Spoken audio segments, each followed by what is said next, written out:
سلامونه او وخت مو بخیر. پام راړم د کندوز راډیو د دې ساعت مهمو وروستۍ خبرونو ته. نن چهارشنبه د 24 نیټه ده چې د 2016 کال د جنوري 28 نیټې سره سمون لري.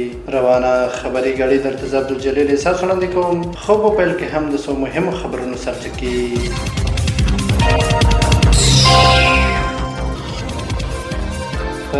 کندوز کې 9 تنه د امنیتي پولیسو له لوري د غلا په تور نیول شوي.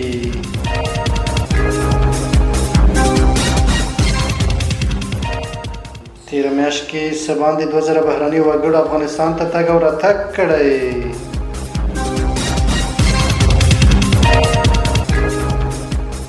د اماراتو کمپنۍ په افغانستان کې د 1000 میګاواټه ګازي برېښنا پر تولید د پانګونې لیوالتیا ښودلې.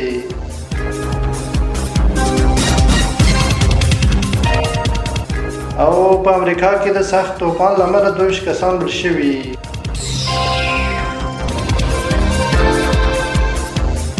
اوس هم بشپړ خبرونه. په کندوز کې 9 تنه د امنیتي پولیسو له لوري د غلا په تور نیول شوي.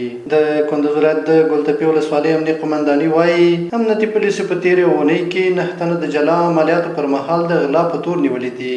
چارواکي زیاتوي یاد کسان د هیوادوالو له کورونو څخه د قیمتي وسایلو او نغدو پیسو د غلا په هڅو کې نیول شوي دي. نیول شوي کسان د لومړنیو پلټنو تر بشپړېدو وروسته به اړوندو عدلي او قضایي ارګانونو ته وسپارل شي.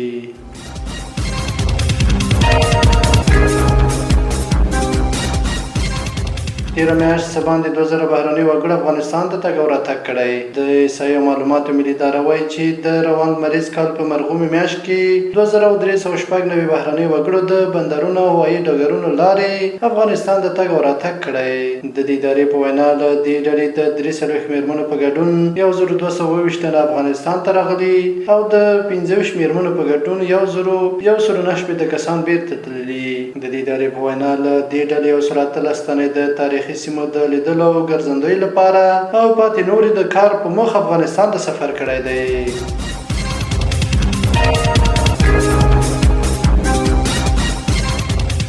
د اماراتو کمپنۍ په افغانستان کې د 1000 میګاواټه ګازي برېښنا پر تولید د پانګونې لیوالتیا ښودلې. د افغانستان برېښنا شرکت ویلي چې د متحده عربي اماراتو HHM په نوم کمپنۍ په افغانستان کې د 1000 میګاواټه ګازي برېښنا د تولید په برخه کې پانګونې د لیوالتیا ښودلې ده.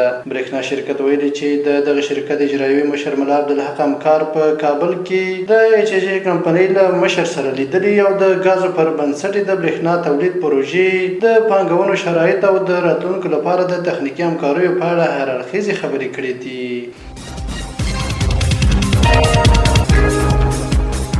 وروستۍ خبر دا چې په امریکا کې د سخت طوفان له امله 22 کسان مړه شوي. په امریکا کې وروستیو سخت اورښتونو او طوفان د دغه هېواد زیاتې برخې ځپلي چې له امله یې تر اوسه 22 تنه مړه شوي او د دې هېواد ښاري او ترانسپورتي بنسټونه یې پراخ زیانونه اړولي دي. ورته مهال دغه طوفان په پراخه کچه د برېښنا د پرې کېدو لامل شوی چې تر پرون ورځې پورې 200,000 کورونه او د کاروبار ځایونه له برېښنا بې برخې شوي دي. دغه طوفان د امریکا په هوایي ترانسپورت کې هم پراخه ګډوډي رامنځته کړې او په لسګونه هوایي ډګرونو کې زرګونه الوتنې لغوه شوي دي.